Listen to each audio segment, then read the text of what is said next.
guys, it's Husna Haze, the author of Vertigo, Honor Bound by Blood. It came out September 9th. It's available on Amazon, Blackwells, Barnes & Nobles, and the Book Depository, just to name a few retailers. You can just get it online. And don't forget to go to our website, www.vertigobookseries.com, to sign up to the mailing list, where you can find out more what's going on in 2095. I just wanted to talk a little bit about the writing process that went through writing this book as a indie author. So I started writing it in 2018, like I've mentioned before, but I've only just managed now to bring all that to fruition. And wait, is that like 4 years? Ooh, that's a long time.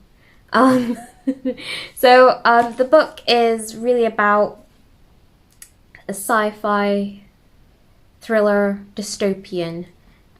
It's set in the future, and it's a dystopian world, I guess, and it's full of like different locations, from Earth to the solar tower to the moon and Mars base, to colonies on Io. So I'm really fascinated about the solar system, and I'm just like a heavy sci-fi fan, and I was just really inspired by that genre. I wanted to write characters that are relatable in the sense that you see people that look like you in a book.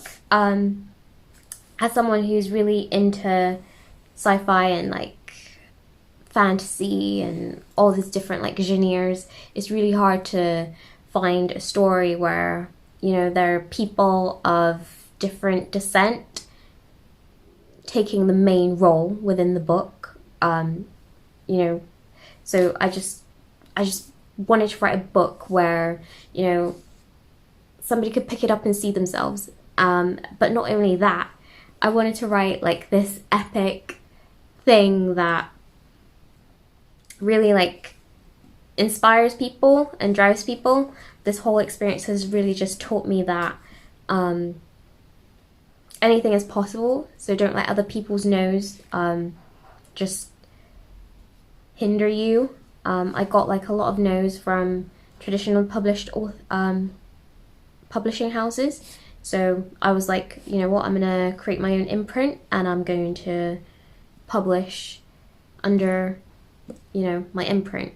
And I feel like it's been a daunting task, but it's it's allowed me a lot of creativity, a lot of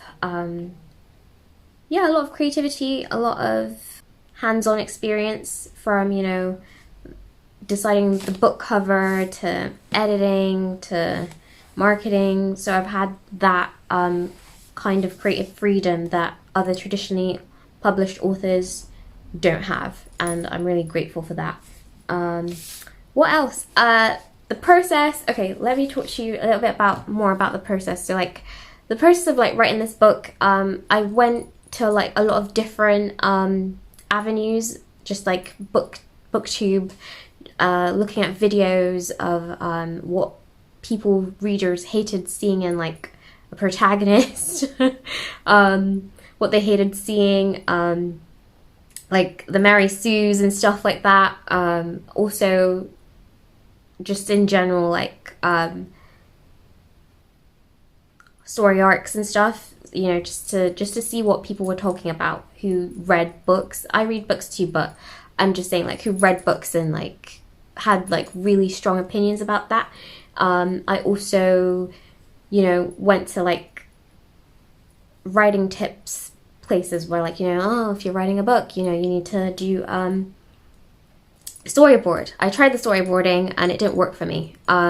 So if you're like a author or somebody who likes to write, and you basically come across like different like writing methods, and like people like storyboard or do this, do that, and you try it and it's not for you, it's fine. Doesn't mean like you failed or anything like that. It just means like that's not your process, something else is. My process wasn't storyboarding. I tried storyboarding, it didn't work. I tried just like writing down different notes just to like be like, okay, this is going to be the first half of the book, this is going to be the second half of the book, this is going to be the middle. You know, just try to tidy up my plots. It didn't work. So what worked for me was I would think of the bigger picture. So I'd be like, okay, this is the idea. I want something set in the future. I want something with superpowers. I want something with, you know, aliens, just like AIs, everything. But I want it to be political. And I want it to, you know, I want my characters to be in this place. So I'd go by, okay, this is the beginning, this is the end. So I'd plot out the beginning of the book, and then the end, how I wanted it to end. And then I just fill things in as I went along. But then before that, I would write down my main characters, my sub-characters, my supporting characters, and then characters that are coming in the future, because obviously this is a first installment in the series, so there's like names in there that are mentioned where, like, you know, as a reader you haven't come across them, and you're not going to come across them in this book. You're going to come across them in like future books. So I need to mention them now so that, you know, like, you know, these characters have like a relationship to them, so that, like, you know, when they pop up in the future, it's not like, oh, new character. It's going to be like, oh, new character that has a relationship with our main characters. So that's what I did. So I would write down, okay, this character is this age, part of this family, these are their traits, their personality, their age, their likes and dislikes. I just like write out like a person, and then I'd do that for all my characters in the book. So all my characters already knew who they were, what their purpose was, like in terms of, okay, this is their story. They're going to be mostly in like politics, so in the book they're going to be, you know, you're going to be seeing different angles of them dealing with like politics. So that's what I do, and then according to my characters and their like personalities and what their purpose is in the book, in a storyline, I would then write my story around that. So for instance, if someone in the book, I don't want to spoil too much, but for instance, someone in the book, very into politics, kind of, we don't know where they are at, but they're, you know, kind of a blackmail. They like to blackmail people. So I'd be like, okay, so like they're kind of like a grey character. They're, you know, they're really driven for political success, and it's no thing small that they will blackmail you over just to get to the bigger thing. So I was like, okay, so I need to make sure that this character is doing their political stuff, but the political stuff has something to do and is linear with the stuff going on in the rest of the book. So that's how I wrote it. So I knew the end of the book before I wrote the end of the book.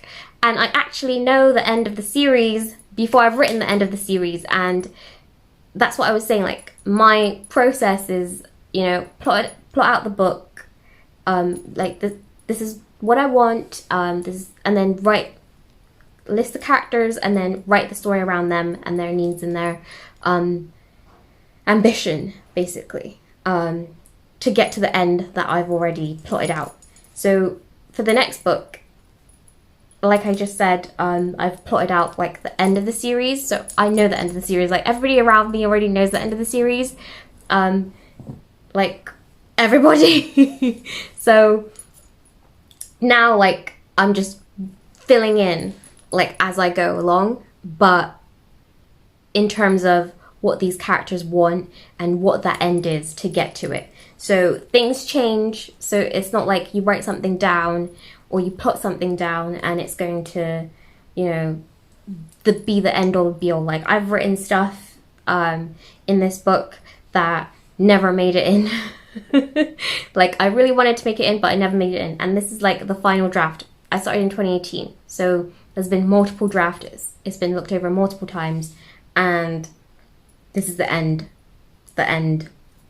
Well, the beginning, but the end of this book to carry on. It ends on a bit of a cliffhanger, but that was the intention, because of all the different stuff going on. Also, like, I found my writing process involved a lot of music, because I was writing a lot of futuristic stuff. It's been a lot of like EDM, a lot of just like tech house music, and a lot of sad stuff, like to just get me in the mood of like writing the sad stuff. Like, you know, when, you know, like music has the ability to make you feel like an emotion, like conjure an emotion. And like I did write a lot of scenes, a lot of chapters in different music. Like, for instance, like when I'm describing like the technology like of the thrones, like I was listening to like oh gosh, what's this song? Don't Want to Wake Up by Neo X's, and it's on Night Blue Music's channel. So I was like listening to a lot of like that stuff on that channel, like just like Don't Want to Wake Up. I just pictured like thrones, you know, how they were dressed, you know, just like pictured it, and it helped me write it. So that was a lot of my process.